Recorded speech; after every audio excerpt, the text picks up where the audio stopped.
Where the Wild Things Are is a classic story that's been around for a very long time, but it's a wonderful story, and it was a favorite of my daughter's when she was younger, and she's in her 50s now, so that was a long, long, long time ago. And the pictures and the words are written and illustrated by Maurice Sendak. And this was a winner of the Caldecott Award for the best pictures for children. Where the Wild Things Are.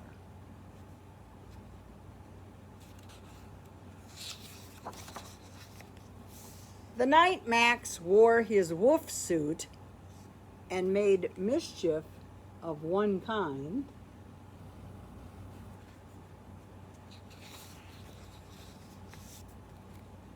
and another,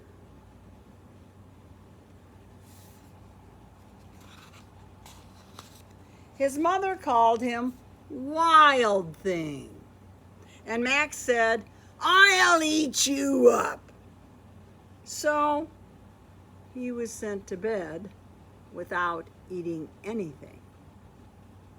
In other words, he was sent to bed without his supper because he had been disrespectful and naughty. That very night, in Max's room, a forest grew.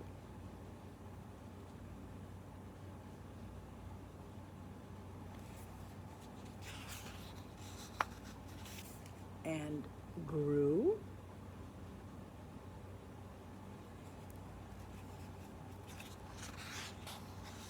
and grew until his ceiling hung with vines and the walls became the world all around.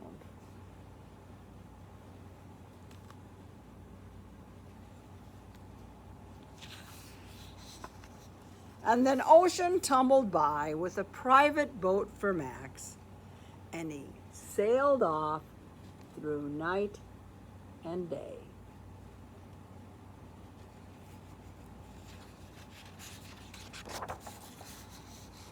And in and out of weeks, and almost over a year, to where the wild things are.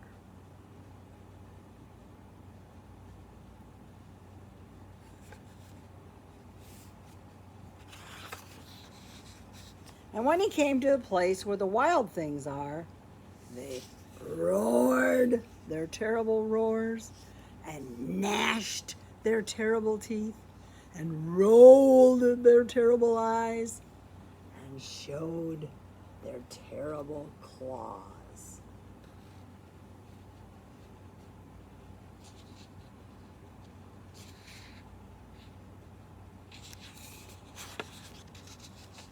Till Max said, "Be still," and tamed them with the magic trick of staring into all their yellow eyes without blinking once.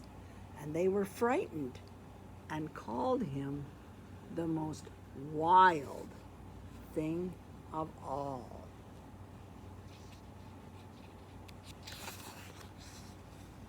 And made him king of all wild things.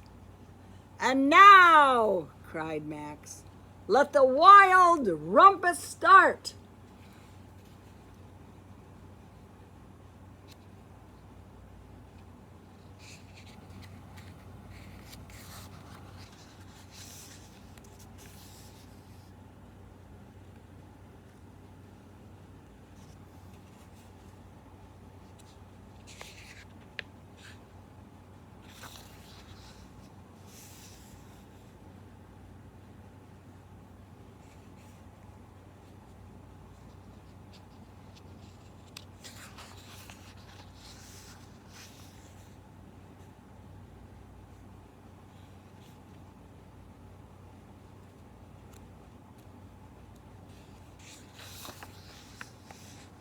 "Now stop," Max said, and sent the wild things off to bed without their supper.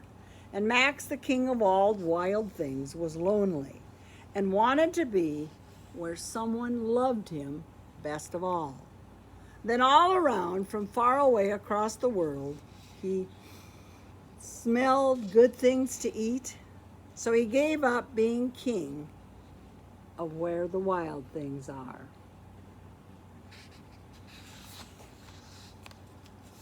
But the wild things cried, "Oh, please don't go. We'll eat you up. We love you so." And Max said, "No." The wild things roared their terrible roars and gnashed their terrible teeth and rolled their terrible eyes and showed their terrible claws. But Max stepped into his private boat and waved goodbye.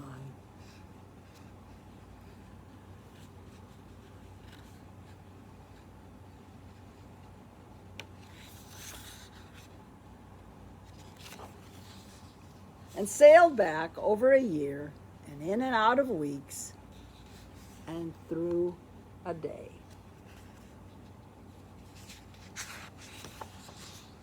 And into the night of his very own room, where he found his supper waiting for him.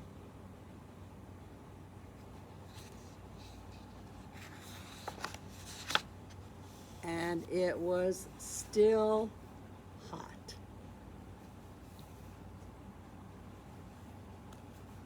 So if you ever have a time when you feel wild and you just don't know what to do with all of that, maybe a wild rumpus or two, and get it out of your system,